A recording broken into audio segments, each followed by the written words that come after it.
وزیر دفاع خواجہ آصف نے کہا کہ پاکستان کو خالہ جی کا گھر نہ سمجھا جائے، افغانوں کو ڈی پورٹ کرنا چاہیے. بہت اچھی بات کی ہے.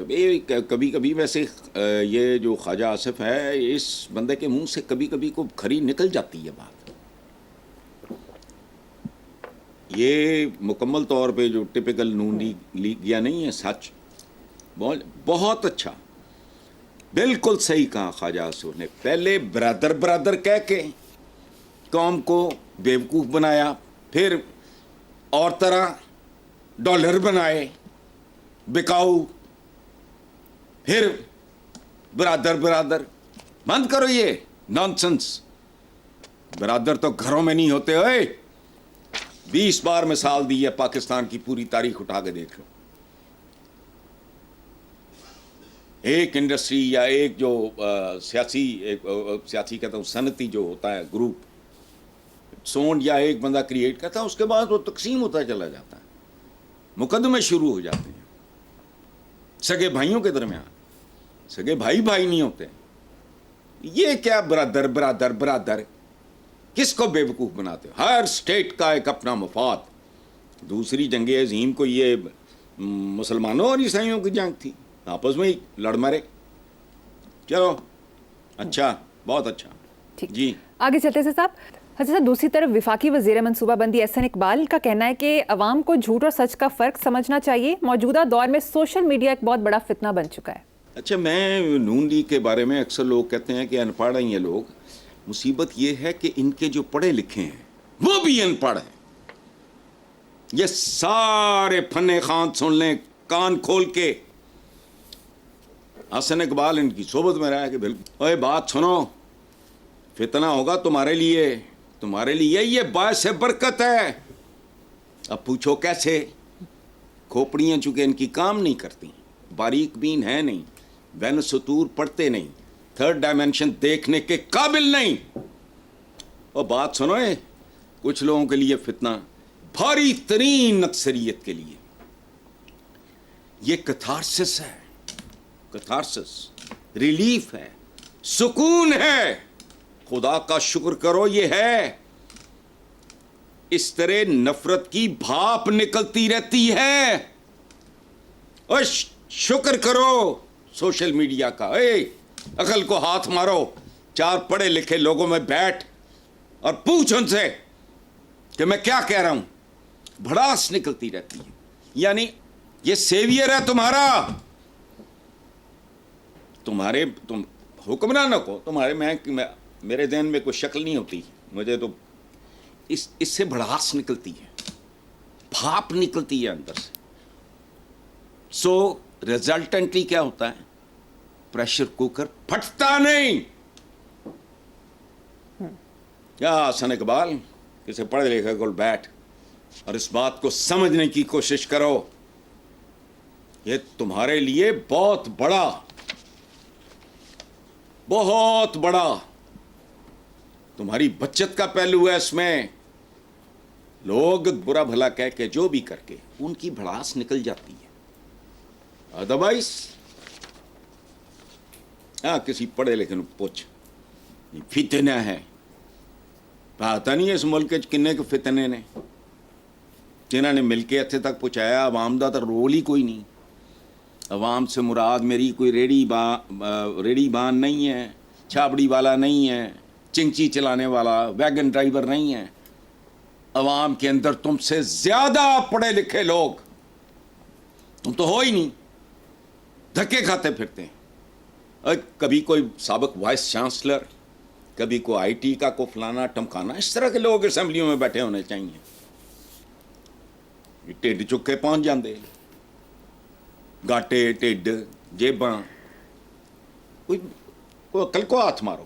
میں جو کہہ رہا ہوں نا، عوام کا رول ہی کوئی نہیں. اس کو جمہوریت کہتے. کچھ شرم بھی نہیں آتی ان کو. یار یہ کیسی عجیب و غریب بات ہے. میں یہ نہیں کہہ رہا کہ تم کوئی ٹانگے والے نو لے جاؤ. یہ نو پنکچر لگا رہا ہے جو بندہ اس کو لے جاؤ. سب نو. وہ ہمارا مڈل کلاس کا، اپر مڈل کلاس کے یا درمیانہ طبقہ جو لوور مڈل کلاس کے بھی بچے سول سروس میں آ جاتے ہیں.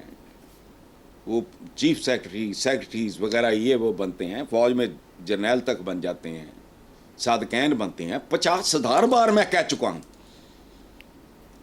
یہ وہ اقلیت ہے جن میں سے کبھی کوئی آدمی نامور پیدا نہیں ہوا.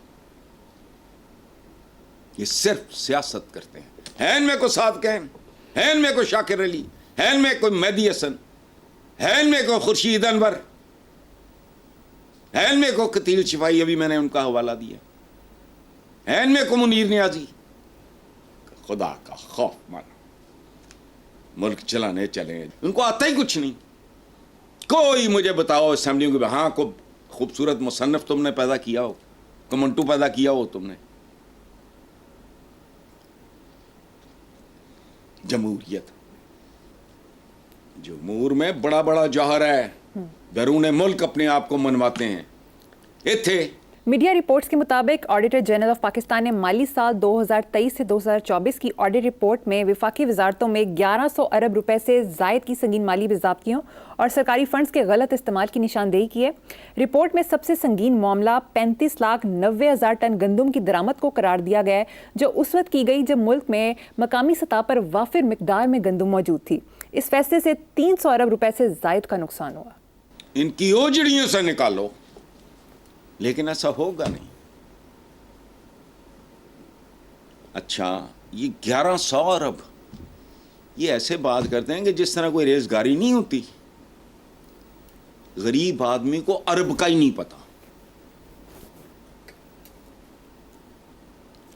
کہ کتنے کروڑ کا ایک ارب بنتا ہے. وہ سعودی عرب والے یا مڈل ایسٹ والے عرب اور ابھی سمجھتے ہیں ان کو پتہ نہیں ہوئے گا.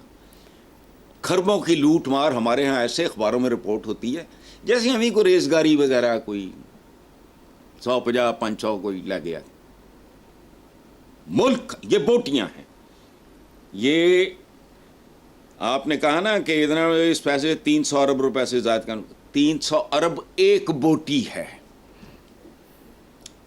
اچھا 1100 ارب ذرا ران کی بوٹی ہے. تو یہ اس طرح، لیکن یہ میرا خیال ہے کہ اب 2 ٹانگوں والے بکرے ہیں، یہ ان کا تو گوشت زیادہ مہنگا ہونا چاہیے، لیکن نہیں، مرغی کا مہنگا ہے، ان کا سستا ہے. چلیں. حسن صاحب، شاہد خاقان عباسی نے بھی سٹیٹمنٹ دی ہے کہ حکومت کا ایک کام بتا دیں جس میں عوام کی فلاح اور نوجوانوں کے مسائل کا حل ہو. اربوں روپے خرچ کرتے ہیں لیکن کیا تعلیم اور صحت کا نظام بہتر ہوا؟ سیاست میں عزت نہ عوام کی خدمت ہے، ملک کے مسائل برقرار ہیں. سبحان اللہ. اے میرے پیارے پاکستانیوں، اوے ہن تے سیاستدان بھی وہی کہہ رہے ہیں. سابق وزیر اعظم تمہارا کہہ رہا ہے کہ سیاست میں نہ عزت ہے نہ عوام کی خدمت. اوے ہن تے کو خدا دا خوف کرو. وہ آپ بول پائے. یہی وجہ ہے کہ مجھے سیاست اور سیاستدانوں سے ادروائز یہ سنت ہے جس کو ایکسپلائٹ اور مس یوز کیا جاتا ہے. میرے لیے، میرے اندر ان کے لیے جو زہر اور نفرت ہے، اللہ کرے میرے اندر ہی کھوٹ ہوگا. خدا کی قسم میں کبھی کبھی سوچتا ہوں کہ نثار تیرے اندر کوئی کھوٹ، گندگی، غلاظت ہوگی جو تیرے 35 سال کھا گئی، تیری بات کا اثر نہیں ہوا. اللہ کرے میرے اندر کی نفرت عوام میں اس طرح منتقل ہو کیا سمجھ جائے ان کو.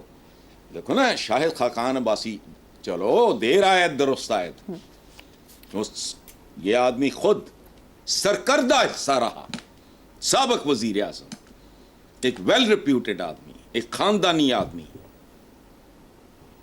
آج کس نتیجے پر پہنچا؟ جس نتیجے پہ جب میں نے پہلا کالم لکھا تھا، پتہ نہیں 35 سال ہو گئے، 38 سال ہو گئے، مجھے تو یاد بھی نہیں. یہی ہے، کوئی کتاب اٹھا کے دے کہاں لے گئے ملک کو. یعنی ابھی آپ نے ان کو کہا کہ کیا تعلیم اور صحت کا نظام بہتر ہوا؟ بیسک بات، نہ روٹی، نہ کپڑا، نہ مکان، نہ علاج، نہ علم بچوں کے لیے. اسلامی جمہوریہ پاکستان نام رکھ کے سمجھتے کم ہو گیا سارا. چلو